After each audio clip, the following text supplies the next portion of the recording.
Aboard the good ship Voyager, Baron Frankenstein is confined to his cabin, recovering from the effects of hardship and exposure. During his convalescence, he tells the story of his tragic experiences to Captain Walton, the master of the vessel.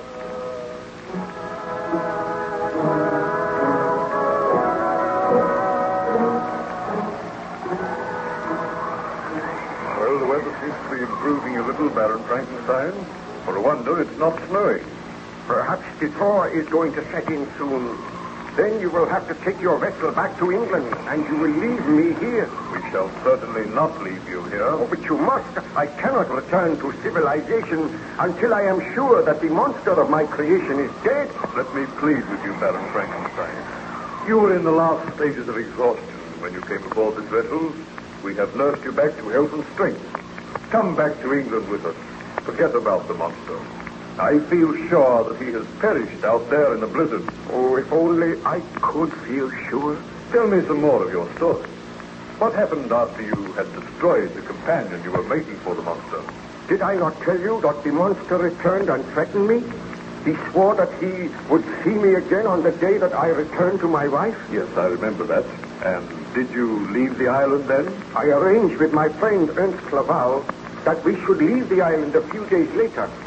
And when the supply vessel called, some men were sent ashore to carry our effects to the ship.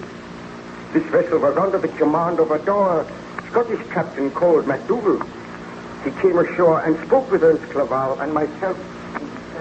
We can put you ashore at Southampton. That is as far as we're going this trip. Oh, that will do nicely. Are you agreeable to that, Clerval? Oh, we must be agreeable. No other boat will come here for a month. Well, we must go on this one.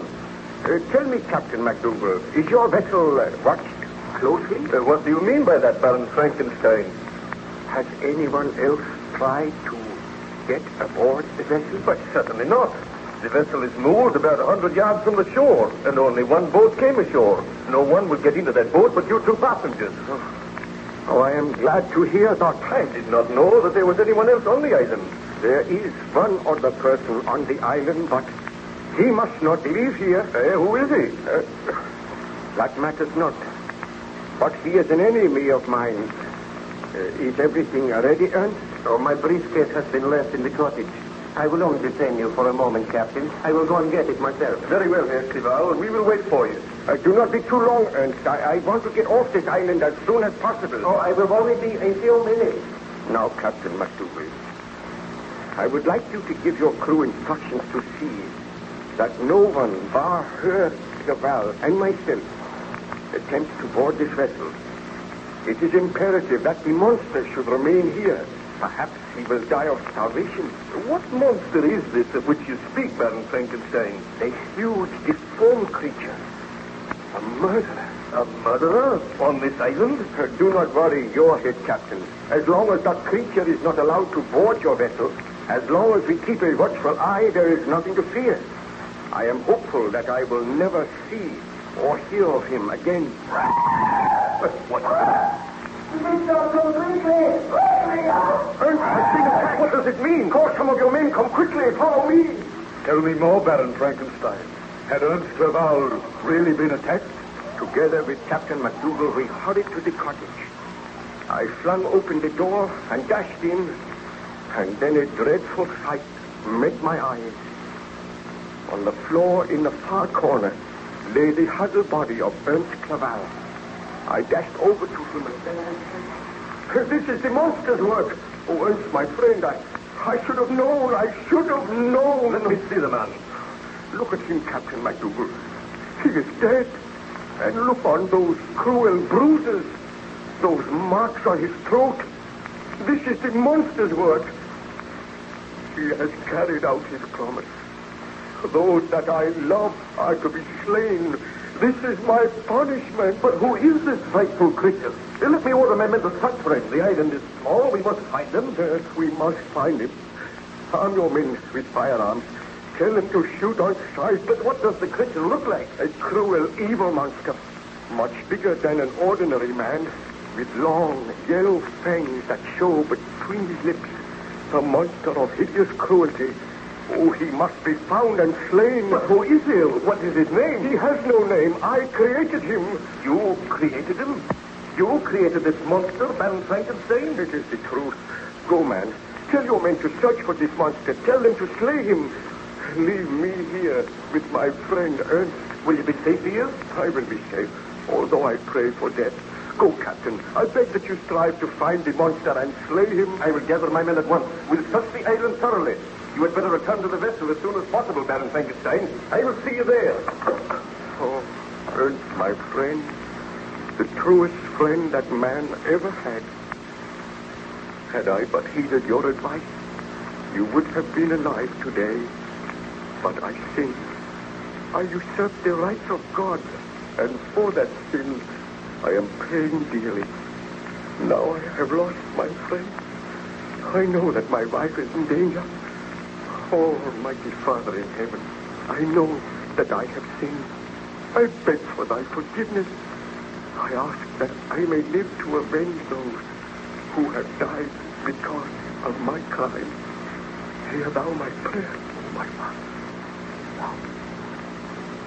Well, Baron Frankenstein, was the monster found on the island? Captain MacDougall and his men searched the island thoroughly, but there was no trace of the monster. He had not even left a footprint. Where he was hiding, I do not know, because later on I joined in the search, and I could not find him. At last, heartbroken and weary, I left the island, taking with me the body of my beloved friend Ernst Clerval. The vessel set sail, and in due time I landed at Southampton. Then I made arrangements to go home, and at last I arrived in Geneva once again. On arriving there, I found my wife eagerly awaiting me. She greeted me happily. Victor! Oh, my heart is almost bursting with joy to see you again after all these months. Oh, my darling. Oh, Elizabeth, I am so happy to feel my arms about you once again. Let me look at you. Have you fully recovered from your illness? Have you forgotten the nightmares and the horrors of the past? I am well, Elizabeth. That is not the truth, Victor. You look drawn and very pale. I have had a long and tiring voyage, but I will be better soon. But what ails you? And where is Ernst? Did he not come with you? Ernst is not returning. Not returning? I left him in England. He sent you his love. That is strange. I thought he would come back with you. Oh, do not question me now, Elizabeth. I am tired. But tell me of yourself. Have you been happy here? Oh, how could I be happy while you were away from me? But I looked forward to the day when you would return. Have you seen anything of the monster? Not a sign. I am living in hopes that he has perished, that we will never hear from him again. Have there been any reports that he has been around here in the last few days? Why should you think that? Have you seen anything of him during your travels? I saw him once. He followed you? Oh, do not be worried, Elizabeth. I had so hoped that the horrible creature was dead. Why are you looking so worried, Victor? What has happened? Well, you must be guided by me, Elizabeth. I beg that you will not leave the house unaccompanied. Stay by my side always. And whatever you do, wherever you go, if you do leave my side, carry this pistol with you. A pistol? But Victor, what is it that you fear? What is it that I fear? Don't you know? I fear that the monster may return. I know that he is not dead. You know that he is not dead? I told you that I had seen him. But why should you think that he will attack me? Oh, please do not question me now, Elizabeth, but do as I say. Promise that you will not be alone for any length of time. And if you hear anything which frightens you, promise on your word of honor that you will call for help at once. But do you think that will be necessary? Oh, it is necessary. And please always carry that pistol with you. Do not hesitate to use it if necessary. This is most alarming. I wish you would be frank with me, Victor. Tell me why you think the monster will attack me. He is a blood-crazed inhuman creature. We must be on our guard. We must try to kill him before he does any further damage. Further damage? Has he committed another murder since you left here? Oh, can we not talk of something else, Elizabeth? I am so worried, so terribly worried. The mere mention of the monster upsets me.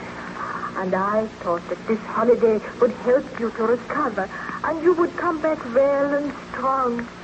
But you seem worse than ever. I have never seen you show such fear. Well, I cannot help it. Oh, but be of good heart, Elizabeth. While I am here, I shall protect you. And if the monster comes, I swear he shall die. Why should you think the monster will come? Well, he threatened to come on the day that you and I were reunited. But I hope that he is on that lonely island in the Orkneys. I do not think he can be here. Victor, did you hear that? Yes, I heard it. The monster's laughed. He has returned. Oh, Elizabeth, I am afraid. Proceed, Baron Frankenstein. Did you see anything of the monster that day? Oh, I'm afraid I cannot tell you any more now, Captain. The telling of this story has tired me. Please, go and leave me in peace. Very well. I will note what you have told me in the journal, and I will return to you when you feel more rest.